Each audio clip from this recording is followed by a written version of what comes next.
Welcome to my class. तो हम लोग सोशल एंड पॉलिटिकल लाइफ का chapter 2 the role of government in health के बारे में पढ़ रहे थे। तो आज के क्लास में हम लोग डिस्कस करेंगे health care and equality. Is adequate health care available to all. तो क्या सबको जो है हेल्थ केयर अवेलेबल है या नहीं। तो इसके पहले के क्लास में हम लोग public health service and private health service के बारे में डिस्कस कर चुके हैं। तो आज देखेंगे जो हेल्थ केयर है वो सभी के लिए समान है या फिर सब लोग जो है वो ठीक से हेल्थ केयर अवेलेबल कर पा रहे हैं या नहीं। देखो, इंडिया जो है एक ऐसा कंट्री है जहाँ पे कि प्राइवेट सर्विस जो है पब्लिक सर्विस से ज़्यादा बढ़ रहा है। तो ये जो प्राइवेट सर्विस है वो ज़्यादातर शहरों में डेवलप हो रहा है और गांव में जो है बहुत ही कम पब्लिक सर्विस और प्राइवेट सर्विस हमें देखने को मिलता है।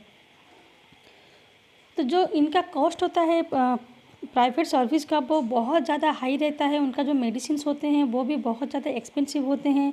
बहुत सारे लोग प्राइवेट हेल्थ केयर में जितना खर्चा आता है उसको अफोर्ड नहीं कर पाते हैं और कुछ लोग जो है अपने बीमारी को ठीक करने के लिए किसी से जो है पैसा उधार भी लाते हैं। तो कुछ प्राइवेट हॉस्पिटल्स जो हैं ऐसे भी होते हैं कि वो लोग ज़्यादा प्रॉफिट कमाने के लिए या फिर ज़्यादा पैसे कमाने के लिए वो लोगों से गलत तरीके से पैसा कमाते हैं। जैसे कि कोई अगर छोटा सा भी बीमारी होता है तो उसके लिए वो इतने सारे टेस्ट लिखते हैं, इतने सारे मेडिसिन्स लिखते हैं कि उनका जो खर्चा होता है बहुत ही ज़्यादा होता है। एक सिंपल सा फीवर को ही वो लोग जो है बहुत सारे ब्लड टेस्ट या फिर बहुत सारे एक्सपेंसिव मेडिसिन प्रेस्क्राइब करते हैं, जो कि एक सिंपल सा मेडिसिन से भी वो ठीक हो सकता है। लेकिन वो लोग ज़्यादा प्रॉफिट कमाने के लिए ऐसे गलत तरीके वो अपनाते हैं कि लोग जो है जो खर्चा ठीक से उठा नहीं पाते हैं। तो हमारे कंट्री में जो है 20% पॉपुलेशन ही होते हैं जो लोग की मेडिसिन अफोर्ड कर पाते हैं। जब उनको ज़रूरत होता है या फिर जब वो बीमार होते हैं तो वो खाली 20% लोग ही ऐसे मेडिसिन वो अफोर्ड कर पाते हैं। और कुछ लोग जो लोग गरीब होते हैं तो उनके लिए जो सिचुएशन होता है और भी ज़्यादा ख़राब होता है। तो इंडिया में ऐसे 40% लोग होते हैं जो लोग कि हॉस्पिटल्स में एडमिट होते हैं किसी बीमारी की वजह से या फिर किसी इंजरी की वजह से। तो उनको ठीक करने के लिए उनको अपना ज़मीन बेचना पड़ता है या फिर अपना वैल्यूएबल चीज़ जैसे कि गोल्ड ऑर्नामेंट्स या फिर ऐसे बहुत सारे चीज़ें उनको बेचना पड़ता है ताकि उसके जो मेडिकल का कॉस्ट है वो उनको चुका सकें। और उसके बाद जो गरीब लोग होते हैं उनके बारे में तो क्या कहना। उनके लिए तो जैसे अगर फैमिली में कोई बीमार होता है तो उनका सिचुएशन और कंडीशन जो है बहुत ही ख़राब रहता है। और ये जो कंडीशन होता है वो खाली एक ही बार नहीं होता। तो उनके फैमिली में जो बीमारी का जो सिलसिला चलता रहता है वो बार बार होता रहता है, क्योंकि जो गरीब लोग होते हैं वो लोग सबसे पहले अंडर नरिश्ड होते हैं। उनको ठीक से खाना नहीं मिलता है। उनका जो बेसिक नीड्स होता है जैसे कि ड्रिंकिंग वाटर का जो फैसिलिटीज़ होता है वो भी उनको नहीं मिलता। एडिक्वेट हाउसिंग जो घर होना चाहिए वो भी नहीं रहता है या फिर जो एनवायरनमेंट साफ़ सुथरा होना चाहिए वो भी नहीं रहता है। तो इसकी वजह से वो लोग जो है बार बार बीमार पड़ते हैं और उनका जो सिचुएशन होता है वो और भी ज़्यादा ख़राब होता है। और कभी कभी क्या होता है पैसा जो है वो मैटर नहीं करता। कुछ लोगों के पास पैसा होने के बाद भी वो लोग मेडिकल ट्रीटमेंट को उतना इम्पोर्टेंस नहीं देते हैं। जैसे कि एक फैमिली में जो वुमेन लोग होते हैं उनके हेल्थ को उतने सीरियसली नहीं लिया जाता है। कभी भी कोई वुमेन अगर बीमार पड़ते हैं तो उनको इतनी जल्दी झट से हॉस्पिटल नहीं लिया जाता है। उनको हमेशा जो है अपने आप ठीक हो जाएंगे ऐसे सोचते हैं। या फिर सपोज फैमिली में अगर कोई मैन बीमार होता है, कोई आदमी बीमार पड़ते हैं तो उनको फटाफट हॉस्पिटल लिया जाता है। तो ऐसे में उनके जो वुमेन के हेल्थ होता है हमेशा उनको नेगलेक्ट किया जाता है। और कुछ जो ट्राइबल एरिया होता है वहाँ पे तो जो हेल्थ सेंटर्स होते हैं वो भी ठीक से अवेलेबल नहीं होते, बहुत ही कम होते हैं और वो ठीक से रन भी नहीं होता है। वहाँ पे ना स्टाफ होते हैं ना मेडिकल फैसिलिटीज़ होता है। और कुछ एरिया होता है वहाँ पे कि ना प्राइवेट सर्विस होता है और ना पब्लिक सर्विस होता है। तो ऐसे कंडीशन में सभी लोगों को ठीक से हेल्थ सर्विस मिल पाना जो है बहुत ही मुश्किल होता है। तो देखो, ऐसा क्या करना चाहिए जिसके लिए कि सभी को हेल्थ केयर जो है वो ठीक से मिल सके। तो इसके लिए जो नेक्स्ट हमारा टॉपिक है वो है व्हाट कैन बी डन। हमारे कंट्री में जो हेल्थ सिचुएशन है ज़्यादातर लोगों का वो अच्छा नहीं है। तो इसको लेके हम लोग हमेशा डाउट में रहते हैं कि हमारी कंट्री का हेल्थ सिचुएशन जो है वो कैसा है। जो हेल्थ सिचुएशन को इम्प्रूव करना, मतलब क्वालिटी हेल्थ केयर सर्विस सभी सिटीजन्स को देना जो है वो गवर्नमेंट का रिस्पॉन्सिबिलिटी होता है, specially the poor and the disadvantage. जो गरीब लोग होते हैं और जो बैकवर्ड क्लास के लोग होते हैं उनको खास तरह के हेल्थ सर्विस देना जो है गवर्नमेंट का रिस्पॉन्सिबिलिटी होता है। तो हेल्थ जो है वो हमेशा खाली हेल्थ केयर सर्विस के साथ जुड़ा नहीं रहता। हेल्थ जो है वो हमारे जो बेसिक एम्यूनिटीज होता है, जो सुविधाएं होता है, या फिर जो social condition of the people, लोगों का कंडीशन, उनके जो घर के आसपास का जो माहौल है, जो एनवायरनमेंट है वो कैसा है, उसके ऊपर भी डिपेंड करता है। तो इसलिए हमें दोनों के ऊपर काम करना चाहिए, हेल्थ कंडीशन के ऊपर और हेल्थ सर्विस के ऊपर, ताकि जो लोगों का प्रॉब्लम है वो सही सही ठीक कर पाए। तो इसके लिए दो एग्जाम्पल दिया गया है। तो पहला एग्जाम्पल है the Kerala experience.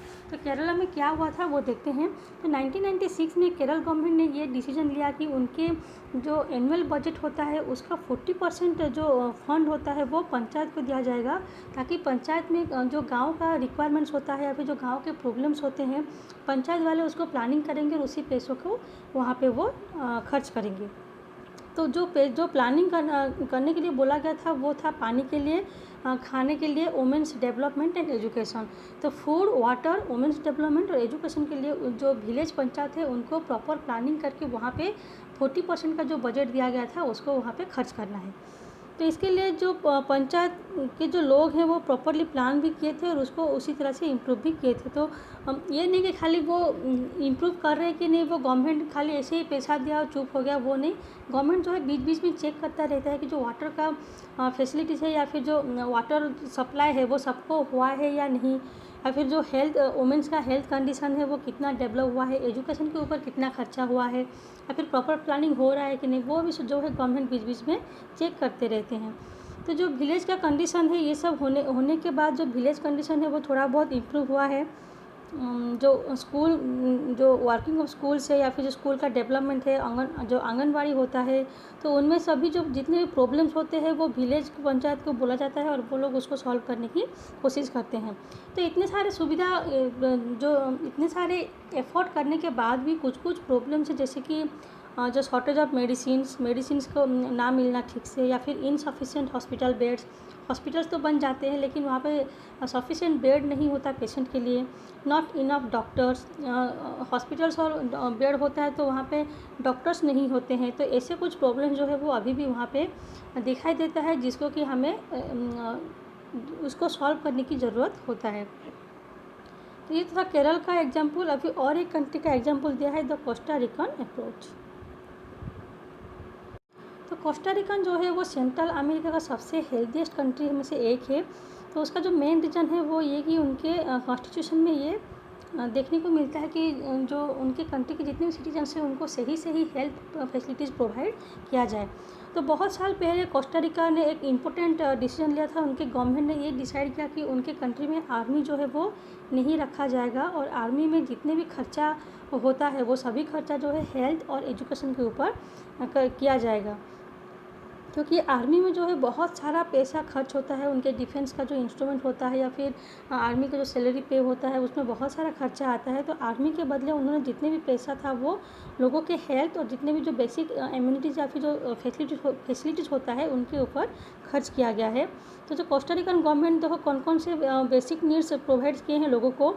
It provide safe drinking water, लोगों को साफ़ सुथरा पानी, सैनिटेशन, न्यूट्रिशंस एंड हाउसिंग जो है इसके ऊपर खर्च किया गया है। तो उनको अच्छा पीने का पानी, उनका जो सैनिटेशन जो है उसके ऊपर, मतलब जो टॉयलेट या फिर जो बाथरूम जो होता है उसके ऊपर, जो न्यूट्रिशन खाने पीने के ऊपर, एंड हाउसिंग घर।